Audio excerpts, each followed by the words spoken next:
नमस्ते दोस्तों, welcome back to AI tool Hindi. आपका एक और नया तकनीकी वीडियो में आज हम बात करेंगे एक नए टूल के बारे में जिससे आप एक झटके में बना सकते हैं एआई द्वारा तैयार की गई फ़ोटो।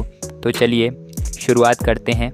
हम सबसे पहले जानेंगे कि बिंग एआई इमेज क्रिएटर क्या है और इसमें कैसे हमारे चेहरे को यूनिक और क्वालिटी एआई इमेज में बदलता है। ये वाकई माइक्रोसॉफ्ट बेस्ट एआई टूल है।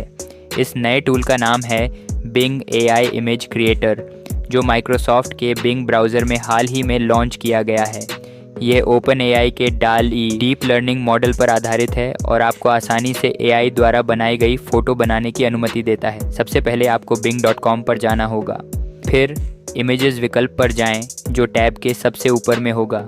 इसके बाद इमेज क्रिएटर पर जाएं। यहाँ आपको अपनी फ़ोटो का डिस्क्रिप्शन देना होगा और जॉइन एंड क्रिएट पर क्लिक करें।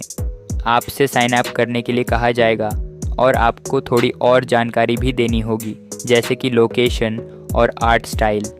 एक बार सभी जानकारी भरी जाएगी तो एआई आपके लिए तेज़ी से एक फ़ोटो बना देगा। बिंग इमेज क्रिएटर आपको देन बूस्ट भी देगा, जो आपको तेज़ इमेज जनरेट करने में मदद करेगा। तो दोस्तों, यह रहा बिंग एआई इमेज क्रिएटर का उपयोग करने का स्टेप बाय स्टेप तरीका। आप इस नए टूल के माध्यम से आसानी से एआई द्वारा बनाई गई फ़ोटो बना सकते हैं। अगर आपको इस वीडियो से संबंधित कोई भी सवाल है तो कृपया नीचे कमेंट्स में पूछें। अगर आपको एआई टूल्स फ्री में सीखने हैं तो AIToolHindi.com पर जाएं, वहां पर सारी जानकारी फ्री में मिलेगी। और हाँ, वीडियो को लाइक करें, सब्सक्राइब करें और बेल आइकन को दबाना न भूलें, ताकि आप हमारे नए तकनीकी वीडियो से अपडेट रहें। फिर मिलेंगे एक नए और रोचक वीडियो के साथ। धन्यवाद।